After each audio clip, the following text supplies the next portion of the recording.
This is the iDeas podcast, the show where instructional designers discuss ideas over a nice cup of tea. Warning, other beverages may be consumed. In this episode, I chat with Neil Cunningham, founder and Learning and Development Solutions Director at Align, Learn, Do. The focus of the conversation is L&D Teams, what makes a good one, where are we going wrong, and how can we improve. But first, a message about an upcoming event that I'm really excited about. The Learning Network is hosting the very first Learning Network Exchange. One of the biggest challenges in our industry is the inability in so many of our roles to share our best work, and this is what the exchange looks to solve. It's an opportunity for people to come together, share their work, offer feedback and support in improving it, but also, potentially, walk away with a nice, shiny award to put on a shelf behind you for all those Zoom calls.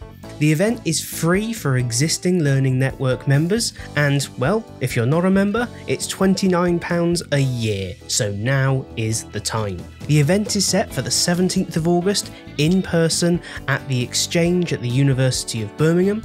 It's a whole day event.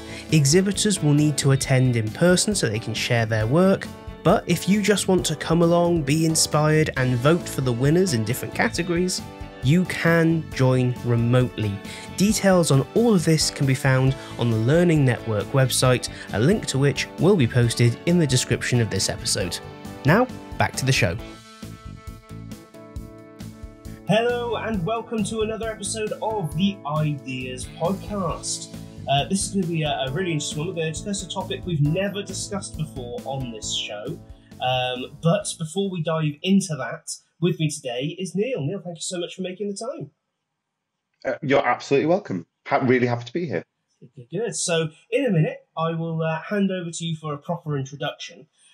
But before that, the real reason people tune in is, of course, to find out what we're drinking as we have a chat. So, what have you got? I'm really boring. I've just got a pint of water because it is really, really hot.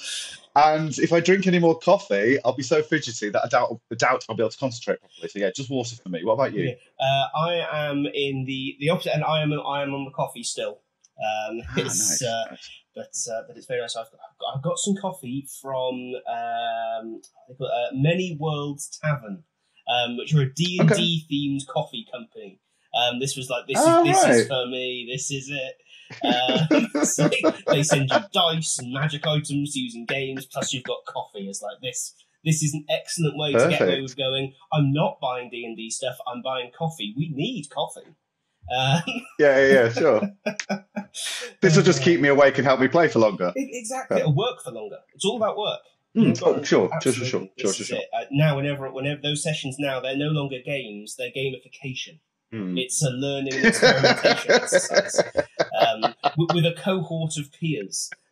That's nice. Just throw jargon at it until it goes away. Absolutely, yeah. This is it. Fantastic. So anyway, I promised to allow you to introduce yourself, so I will shut up and let you do exactly that. That's all right. Hello, I'm Neil Cunningham. I run a small L&D consultancy called Align, Learn, Do. I set it up a few years ago, and we've kind of got this mission of moving L&D from a nice to have to a vital part of a business.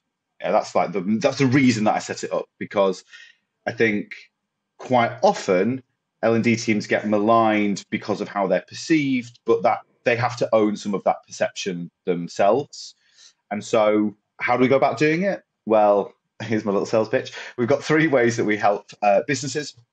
The first one is through custom learning programs. So customers will come to us and they'll say, we want to learn about X. And we'll go, okay, but actually let's look at some of the systemic changes that might need to happen in order to make that learning as effective as possible, and we'll build in this custom program. The second thing we do is we work with smaller companies, startup scale-ups, to build L&D functions. So that might be a head of people and culture hasn't got any experience in L&D because they've usually come through recruitment or ER or that kind of thing. So they'll come to us and go, what does good look like? Can you help us hire the right people, put the processes in place, assess technologies for us? That piece. Or we'll work with larger customers up to about 1,000 people headcount, and we'll work with their existing L&D team and go, how can we improve your offering? And that's usually because like a CEO or a chief people officer is going, I've got some great people, but it's just not sticking, and so we'll go in and we'll help them with that. So that's me. Awesome. So it's interesting because we're going to get onto kind of the topic of teams in a moment. And you touched on there how I think you're right. The perception of L&D teams is a weird thing. I think it depends a lot on where you've worked and what you've seen. And I think since kind of doing more freelance, I've seen a lot of more interesting teams made up of what you maybe typically wouldn't think of L&D people, if there were such a thing. More, certainly when I started, I saw a lot of. I'm a trainer because I've been here for 20 years and I'm very good at the job, so now I'm a trainer. Yeah. And if you're there long enough as a trainer, you might become an instructional designer. But very rarely did you see people going, it was my objective in my career to become an instructional designer or the head of learning. More people fell into the role. And I think I've observed that starting to change. More people may be going, no, this was my intention. Sure.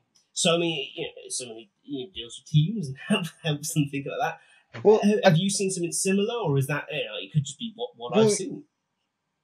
Yeah, I mean, I wanna say that, like, let's not keep under any illusions. I kind of fell into this, so I was very much in that first category of.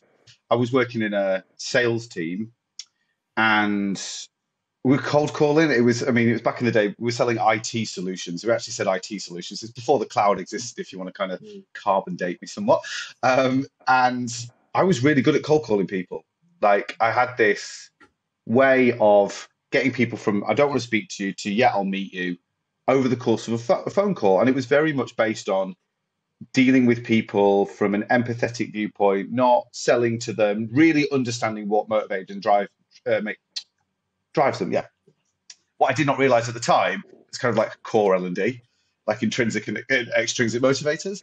But we were hiring lots of people, and all these people were a bit younger than me, or they were graduates straight out of uni, and they were really keen, but there wasn't a training function. It was very much a sink or swim environment. So the culture was sink or swim. And we were just, not only were we just losing some great people, getting really bad press about, like, don't work there because you won't get supported. And so I said to one of the directors, like, I'll do it. I'll train the new starters. Like, why not? And he said, okay, well, you've got to hit your sales target and a training target over 3 months. So I did that, because it's sales, so you've got to have a target. But then I took on these new starters, and I just really step by step took them through the process of how we use the internal systems, how to talk to customers, how to build this, like how to understand the technology.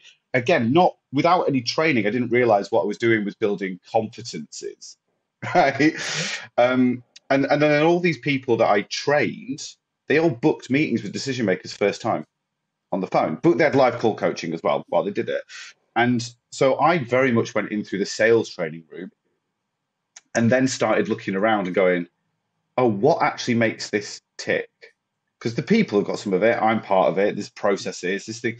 And that's when I then moved into L&D, when I got offered, do you want to be the L&D manager? But again, I kind of fell into it. And it was after that when I took over running different L&D, different training functions within a business, that I went, oh, now I start to see how it gets pulled together and how L&D teams can be very effective when you leverage each other's skill sets. So, yeah, I think, yeah, it was very much falling into it. Have I seen a change in people choosing to be that?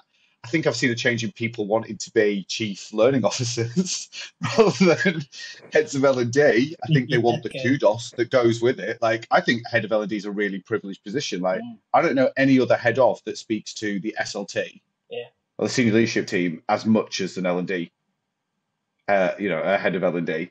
But so whether or not people choose it, I don't know. I think maybe a bit more now you can get a CIPD in it and you can elect more like that learning route. But I still work with customers or people, and this is from your 50 people startups to your 1,000 people like SMEs, people who've been there and they are trainers because, they were great at the job and they've moved into training. Or they run the induction because they've done, they've been there 15 years and that's the only place for them at the moment. I don't see a lot of people electing to go into it. I still see people kind of falling into it from other disciplines. Yeah, no, it's interesting because I kind of spoke about it before, but my concern is I think a lot of what makes the L&D field as rich and as kind of full of potential as it is the totally wild variety of backgrounds that people come to it from. Because no one at the age of 8 in school goes, do you know what I want to be? I want to be an instructional designer, or I want to be a trainer, or we have the benefit, I think, of maybe some 8-year-olds do. No. I don't. No. I think it's quite difficult to say to an 8-year-old, say instructional designer. That's a bit mean. Well, but I do think you get a lot of kids who might say, I want to be a teacher. That's true. Or they go, I want to be an actor. Right, that was certainly my route into my performance was going to drama school. So I think there's a lot of people who go, and you're right there. Like, there's a lot of transferable skill sets that go into L&D. It's that's not enough. Yeah. Like, I've always been confident in front of a crowd. Right, that's just the way I'm built. I don't have any fear of that. But just being a good presenter doesn't make you a good trainer. Just being a good trainer doesn't make you a good coach. Just being a good coach doesn't make you a good, I don't know, instructional designer. Like, that they are separate disciplines, and I think people need to realize that you can be a jack of all trades, but kind of, and I won't say master of none, but not as masterful as other people. Yes. And the L&D teams really need to understand what's the ecosystem, what's the setup of this team that's going to drive us for the next 2 years, and then how are we going to change it after that? Because it's not going to in my opinion, in this day and age, being like, this is my team structure for the next 10 years, it's not going to wash. Like, it's not going to be set. So I think that's where teams tend to fall down a little bit. Oh, that's really interesting. So often, I think there's two things. I think generalism sometimes gets, I don't know, a bad rap, because I know niching became very popular in the field. Sure. And I kind of, certainly in my team, I focused on thinking, I describe myself as an unapologetic generalist. I don't want to specialise in one thing. So Why not? But what that's then allowed me to do is go, but you know what we could do with an absolute specialist in that? Right, we're going to hire that. And it kind of build it that way. So I guess, in case you haven't guessed, listener, teams are what we're talking about in this episode. That topic we've never touched before. We're looking into that world. And so, I mean, in terms of, you say kind of one of those potential issues is trying to keep a very fixed, this is what the team looks like for a huge length of time, be it 10 years or whatever it might be. So what's the kind of alternative in your mind, in the kind of what's the gold standard from your view when it comes to designing a team? Okay, that's a very big question. So what's the gold standard? For me, and I just really want to stress here, this is for me. Yeah. For me, a great team is led by someone who can think 2 years ahead and it understands what the business plans are and is not afraid to go and say, if you want this to happen, this is what it's going to do. So you've got a real strategist leading the team. I don't just mean like a series of tactics. I mean like a vision and a strategy for how L&D will support the business plans, because, and this is something I struggled with in my youth. Someone who is humble enough also to realise that it's a servant role. L&D is a service.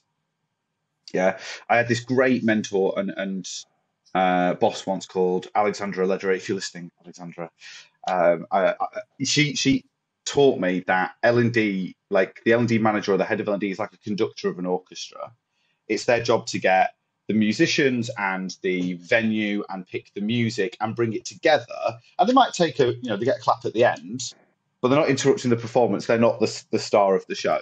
So I think sometimes, a good L&D leader just needs to take a step back and realize that they're not part of that. So that's the leadership strategy piece. Then I think underneath that, everything that you do should be data informed. And I get a bit of stick for this when people go, not everything has an ROI. And I fundamentally disagree. I think you absolutely can put an ROI if you work through the points of the process. Absolutely. Do things like satisfaction, because there will be some of your stakeholders that want to know how happy people are. Like, I've worked with sales directors who just wanted to know that people were happy. Like, as long as my team's happy, I don't care. So I think that's the second piece here, is like, choose the data that people want to see and lure them in. Sorry, get them engaged with that. That's a bit better way of saying that. Get them engaged with the data that they want to see, so you can then tell a more a fuller story about how it's positively affecting the business, and then what ROI you're producing. I think there's that piece. I think L&D teams need to constantly educate themselves about what other L&D teams are doing, and not get precious about their own ways of working. Like that really bugs me is, yeah, you did something, but it's not working.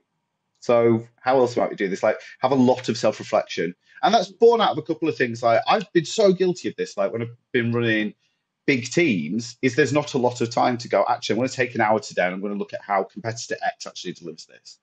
Or I'm going to ask someone, one of my connections on LinkedIn, who works in similar business and works in L&D, can I just run through some ideas with you? It's difficult, but you've got to do that. So there's a lot of things. Tom, to bear with it. I think another element is then understanding, what are the skills of each of your people, and how does that function support those skill sets? And if you don't have the skill sets, how are you going to outsource it, or how are you going to bring it in? And don't just say you can't do it. Create a compelling business case for why you need that role. Right? I've been in and worked with large L&D teams, and we've done some org design based on the needs of the business, and I've actually gone back to the CEO and gone, if you want to make these changes, you will need 3 extra heads. Yeah, this is already a team of 14. They've gone, okay, but you make the case for it. I got 2 of them, and we repurposed someone into a different role, but then we gave them a learning plan. This is how you will upskill to deliver those things.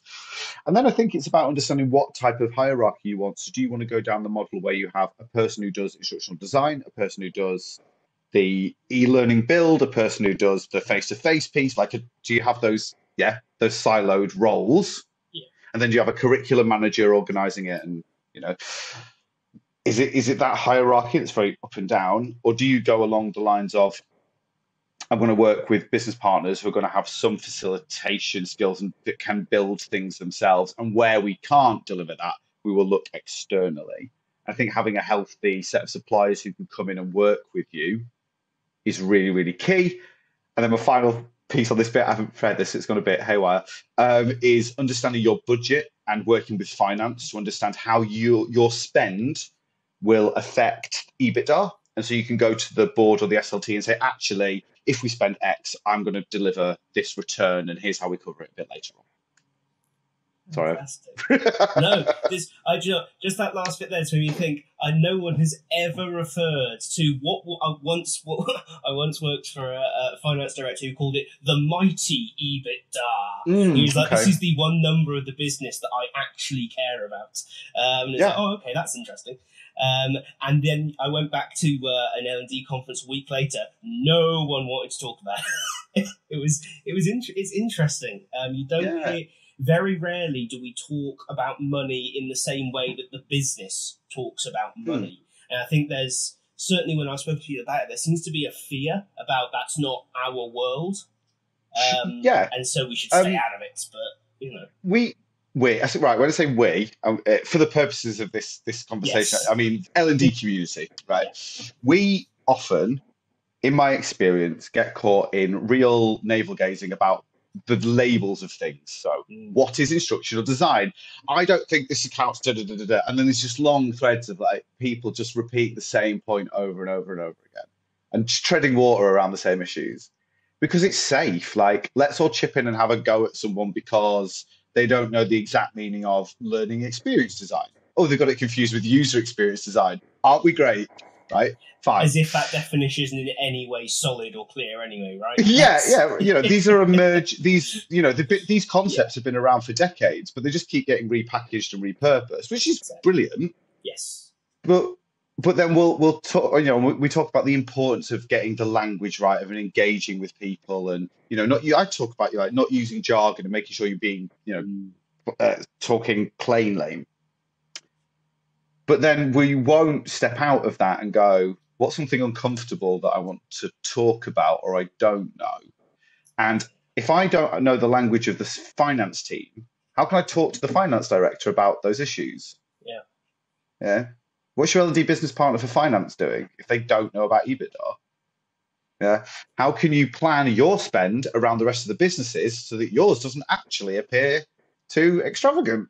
Like, people are wonderful, but they're also what I'm just trying to say this kind of, they're also, led with emotions. They don't often deal in just the fact, it's how they feel about the facts, right? So if you can get your FD on side by helping them understand why you're spending what you're spending and how that's going to help the business grow, it's a much easier sign off than them just guessing an invoice across their desk for whatever amount and going, that's 2/3 of your budget for the year. Do you really want to spend that? And I think this is also why a lot of L&D teams don't end up with their own budgets because they just don't show any fiscal.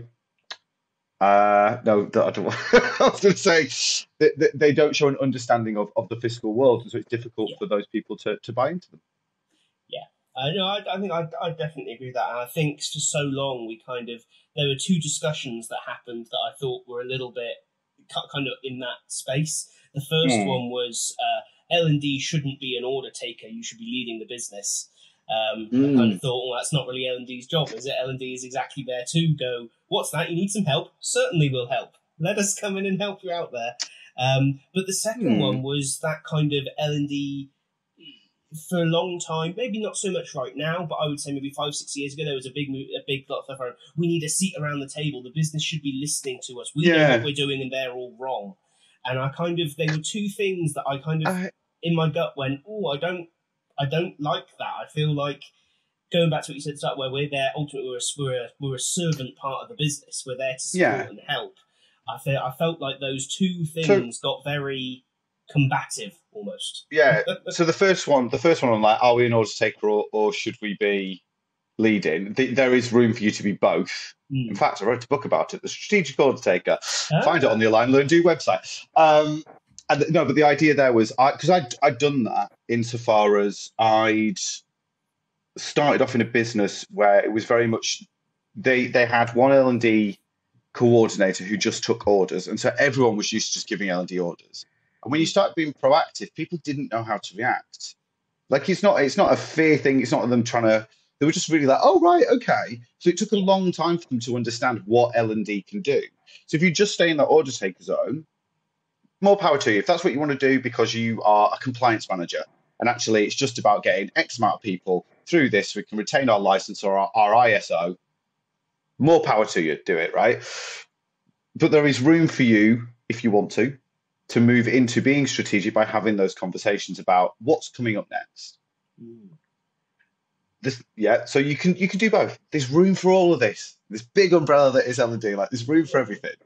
Yeah, and again, it's just you are a service. So if every L&D team thought about themselves as an external consultancy and there's products that they sold, right, they would have to prove that what they sold worked, and whether or not that is selling a service desk where you call up and you go, I need 10 more Outlook licenses, right? Or whether or not it's you go in, in 2 years' time, we're going to be starting the R&D for this product, and we need to know how people on site are going to box it, right? How do you write that training plan? There's elements for all of that. Yeah. The seat at the table thing used to really, really bug me. I've let it go now. Because I'm going back to that thing I said at the start about L&D has access to more members of the senior leadership team than any other head of. They're just, again, in my opinion, and I think this comes back to my sales, when I was working in sales and you go on meetings, one of my directors would be like, never go to a group meeting. With decision makers, you want to get them one-on-one and you want them to agree to your face that they will buy the products, right? So I was always like, I get why the whole seat at the table thing is. It's so you can sit with the SLT and you get the information straight from the horse's mouth and you've got those recommendations. You got those connections about what's going to happen next. But then I'd go and sit in those meetings and I'd be like, oh, nothing really gets discussed here. There's not a lot of movement on things. It's a lot of people talk about what they've done. Yeah. And I'd just go, and then people would sit there on the laptops all the way through. And I'd just go, this is a massive waste of time, right? So don't get a seat at the table. Build your own table. Put something nice on it. To use a food analogy, why not? Bake something delicious. So when people walk past, you go, what's that? And they come to you, like, do solid work, have the data to prove that what you're doing is affecting the business positively, right from, like I said, from surveys right up to the monetary amount, and then get some great user stories to back it up as well. Have people become champions, especially people who were super aggy with you at the start or like really didn't like L&D. If you get some of those people on board, like people will come to your table. Like you don't need to see it someone else's. That's it's interesting because I think that those debates kind of rumble on, but we always seem to find another thing in L&D, right? We're a contentious bunch, I guess, by design to a point. Yeah, we sure. that. We want to debate and we want to not say argue. I got told off for calling it arguing, but I don't think arguing's bad. Arguing's good as long as it's not violent argument. But so, I mean, in terms of, so I'm quite interested now in terms of when you work with organisations to help sort of support their teams. Because my experience being an external contractor is I'll work with, or our business will work with like new and forming teams, but not so much at that strategic level, more at the kind of practical skills level of getting your team to be able to do stuff. So without kind of delving too much into, tell us everything about your business and reveal it all, what are your kind of steps, or if someone's listening going, right, my team isn't doing any of these great things, as the leader of that team, where do you even start with making that kind of change from just being the L&D team that sits there going, oh, we've been asked for a thing, right, build a thing, right, wait for the next thing. What is the kind of the first step on that journey, if you will? So I hate saying it depends, right? But it kind of depends. It depends. It depends on where the business's maturity is at with how they view L&D. So I'm going to assume, because we're talking about an existing team. Yep. So let's take a team who is in the business and they pretty much run inductions, over and over and over again, and they might do a little bit of other stuff here and there. I think the first point is to look at how is L&D really viewed by the business. So you need to go and talk to people and then confront that team with the realities of how they are viewed, and then look at whether or not the people you have in the team, or talk to them and say, look, these are the changes we're going to go through. Is this something you want to be on board with? Because what we've heard is that people really aren't satisfied with anything that we're doing. And so we're going to have to make some changes. And this is a difficult conversation to have. And I've never put forward a proposal that, even with org design, that got rid of anybody. That's not L&D's job. I think, if you want to, drink your own champagne, like if you're great, you should be able to reskill someone in the team. The question is, do they actually want to be reskilled, right? That we have come up against. People have gone, do you know what? With all these changes, actually, I wanted something super comfortable. I don't want to have to be proactive. And that's fine. Like, it depends what stage of life you're at or what kind of job you want. So that's the first change, is to help people understand that we're not going to be able to sit back anymore and just do the same thing. We're going to have to change. There's going to be a level of proactiveness in it. I think the second part then is understand what the business wants and make sure you have the roles to support it. Like we said that. So you're going to need to change people's job descriptions, which means you might need to go into consultation. You might need to talk to their HR, business partners, and understand what you can and cannot do around each of those roles. But you're going to have to talk people through these changes. For us to be able to support you, to support the business with Y, we need to change your role by X, which means you need to drop these 3 activities and you're going to have to pick up these 2, and it's going to require this reskill over here. Paint a very clear picture and make sure they're still on the ride for it. At the same time, start communicating out to the business about the changes that you're going to make. You cannot over communicate. I will say this over and over and over again. You cannot over communicate what you're doing. I would mention it in every one-to-one. I would go, and I heard a phrase years and years ago. It was a director of marketing. I cannot remember her name now. If you're listening, I will give you credit later on. Jazz, she's called Jazz. And she once said to me, she was like, you're sending out all these comms, Neil. She's like, go hustle. Well, what do you mean? She went, go and talk to people. So as you start to work on changing the L&D team's structure and the roles and responsibilities to better support what the business needs and what you want the L&D team to do, you need to communicate your brand L&D out as well. This is who we are now. This is what you can come to us for. This is the email address that you use. This is the way that you access the learning experience platform. We're moving everything into one place. Like, understand what your brand is, what your tone of voice is, and how the business can interact with it, and communicate that out. Attend team meetings. If people don't have one, ask them to run one, right? Don't hide behind the screen. I know that's more difficult now because a lot of people are working remotely, but set up a Teams call, set up a Zoom call, whatever you can do, get in front of people. So start communicating out your brand as you're making the changes to the team. I think another thing to do would be, if you're not already, is introduce agile working practices as part of your overall L&D team structure, so you can work out what your run rate is of developing materials or reusing materials, and also to update any existing materials as well. So if the business comes to you and goes, "Oh, you've done some amazing work, can you do that over here for this team?" You can go, "Well, actually, so-and-so's on holiday for 2 weeks. I've got this person working over here.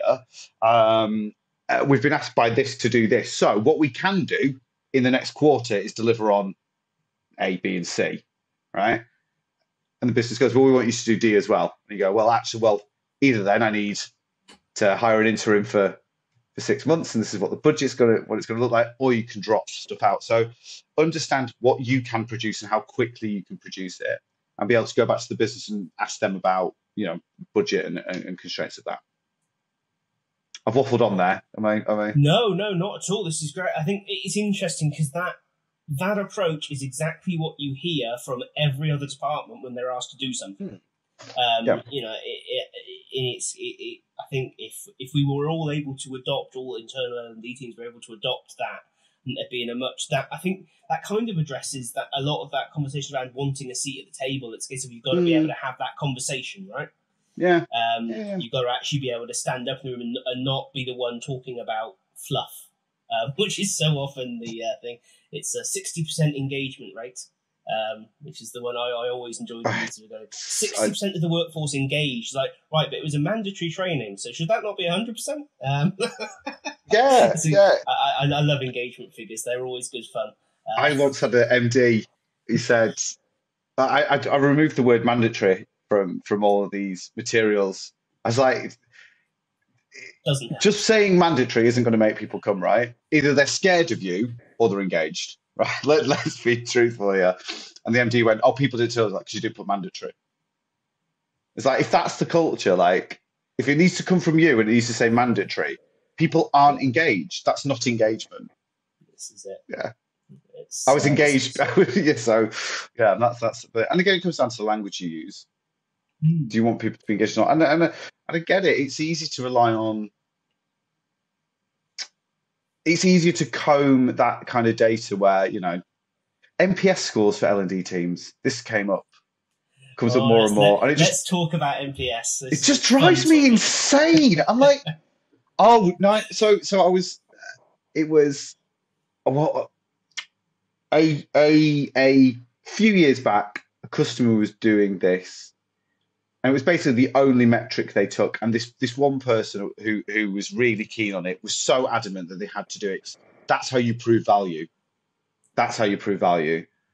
I said, okay, well, let's just talk this through, right? Let's say, because what you're producing is an NPS result. Say 100 people attended. They were producing the NPS result based on the 30 people that filled in the form. So you're not going back to the business and saying, actually, the aggregated NPS of this 30% of people gave us this score, right? What you're doing is the NPS for this course is 9. So you're lying. You're just lying to the business. And then when they come and go back to you and go, "Well, you said it was 9, but we've seen no improvement anywhere," what are you going to say? All right. And even if you do get, even if you do get 90% of people, like if you've got really solid percentiles so the data has some validity, it's still like, I would recommend this to a colleague, like, yeah, but most of my colleagues don't do the same job as me, so and realistically, Yeah, even if you are doing the same job, honestly, how many of us in the audience have ever finished a course and gone, I'm going to recommend this to a colleague, and then gone and done it? It's very few, I would suggest, because usually in most organisations, there is not that much free time to learn at will. Unfortunately, I wish there was. But usually, if you're on a course, your team is being sent on a course or being strongly pointed towards it.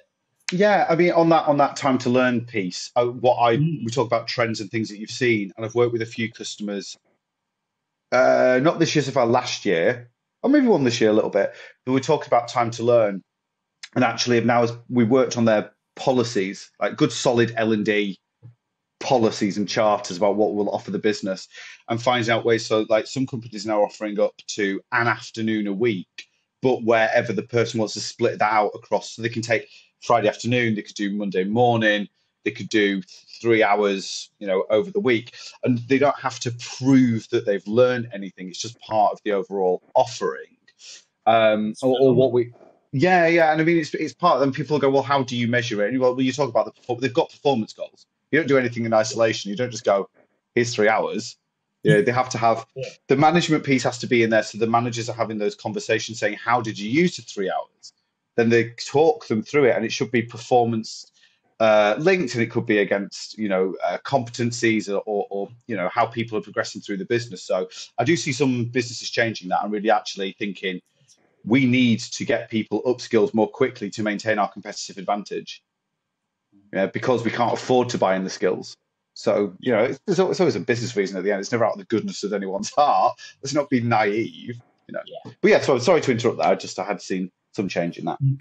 No, I think that's really good to hear, because I think even like, over the last year, maybe I've worked with sort of 15, 20 businesses. That's a tiny microcosm of business, and this is one of the reasons I love doing these episodes so much, is because you get someone who's worked in totally different businesses, totally different organizations. But that was always one of my frustrations when I was internal. I actually found that people's eagerness to learn was never the problem. You gave them the opportunity. 90% of your workforce wanted to do better. Oh wow! Again, I've really experienced the opposite. Maybe I've just worked in some terrible places. I think. Do you know what? I do think that's because when I worked internally, it was an exceptionally young workforce. Okay, It was very unusual to have someone over 21, 22. Actually. Yeah, Tom, I'm gonna disregard my previous comment now that you've put that in, and I think about the demographics. Yeah, no, when I've worked in startups with typically younger people, they have actually been very, very keen to just absorb anything that they can. Yeah. But the flip side, I must admit, I was about to go on and say, is true, because in the same business, working for a different part of it, which was very long-standing field engineers who worked on network pipes and stuff like that, not quite so much. Okay. You had to work much harder to get them to go, oh, okay, yeah, there's value in this. But at the same time, part of me did wonder when we were there, and I kind of thought more about it afterwards, is that because for years their view of L&D's getting involved has been pretty poor, shall we say. Yeah. And they kind of had that kind of, well, what I've been laying these pipes for 30, 40 years and maintaining this and doing that. And there was me at the ripe old age of 21 going, I'm going to give you guys some training. It's like, I've got pipes that I'm working today that are older than you. I think you really kind of hit the nail on the head there with like L&D coming in and being like, here's something new for us all. Have you thought about working in this way? But that's not just L&D's fault. If the culture's not there, that again, L&D is there to help support, and it can drive a lot of the change, but it needs help. Like, I think L&D has to be better at collaborating with different parts of the business. So either it sits back and goes, I'll just sit here, I'm not going to do anything until I'm asked, or it's really like, yes, yeah. Sometimes it's like, just chill, just somewhere in the middle.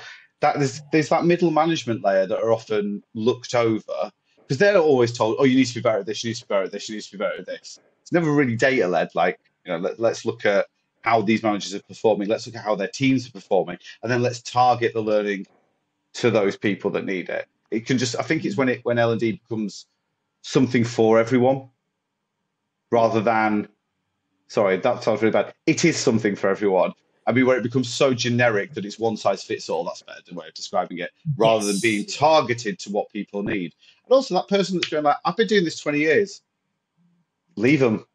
Like, if they're doing a great job, like, just leave. If they're doing a great job, they're happy, they're hitting all the performance targets. They're great to be around. Just leave them. Put your energy somewhere else. They don't need you. Why annoy that person? Yeah, just let it go. Just let it go. Yeah, this is it. So something that's come up a couple of times. I know we're kind of heading on towards the tail end of the episode now, but you talk about being data driven a couple of times. And that, it's a conversation that I think is, there's a lot of conversation about being data driven in L&D. And there's, I don't know, not, when you look at what many people consider core competencies in L&D on courses, this kind of thing, you see very little about being able to work with data, gather data, these kinds of things, which I think is a big gap. I know certainly when I started and they were like, oh, we'll just go and gather some data to back it up. I was there going, it's very lucky. I walked across the corridor and went, is this the BI team? Excellent. Right, I need some help. I'm very lucky there.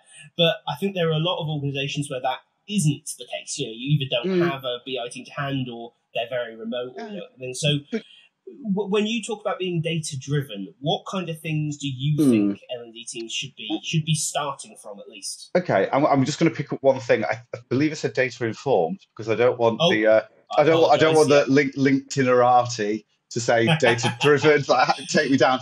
No, so there was a big thing about, is it data-driven? Is it data-informed? You shouldn't be led by the data, you should be informed by it. Again, it's navel gazing, right? Yeah. We know what we mean. But so I said data-informed.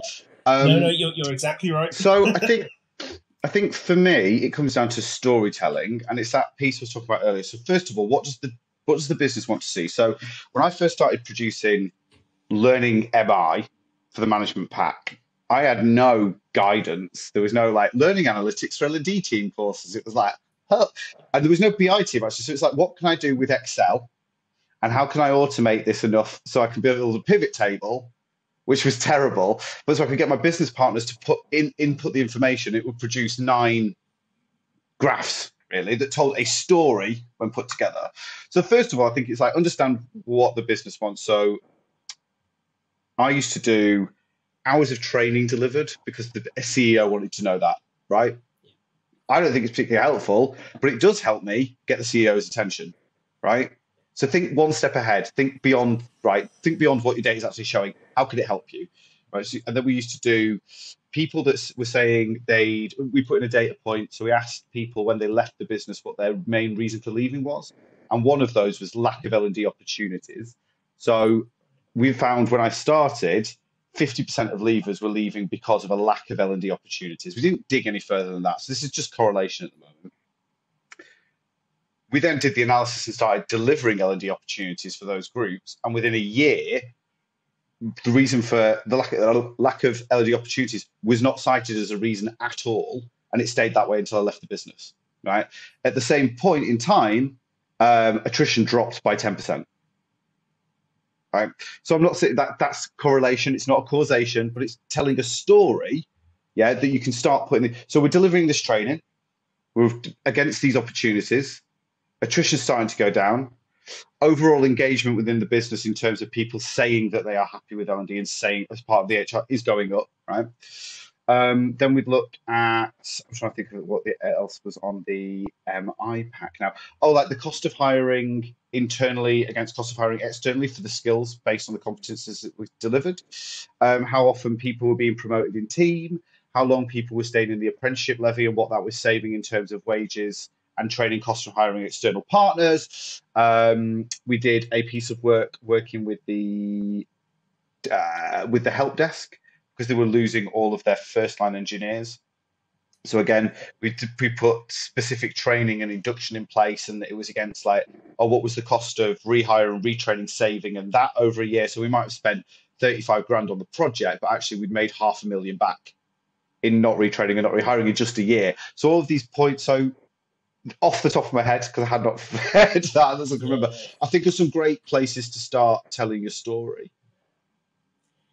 Yeah, I think that's so interesting. It's interesting that you mentioned storytelling when it comes to data, because that was exactly the conversation I got from BI when I went to them, and they went, "Don't worry about what numbers you've got, because the numbers don't matter. What matters is the story the numbers tell." So I know we're coming to the end, but I wanted to share something. It's called The Hero's Tale. Do you know it?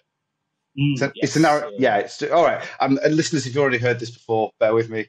But The Hero's Tale goes something like this, and it's our hero starts off on a journey, and during their journey, they go through a series of events which are meant to test them, and they come out the other side in better, whatever that means, better, more capable than they were before, and you are left with either them triumphing over over adversity, and that's the end of the story, or setting themselves up for the next chapter.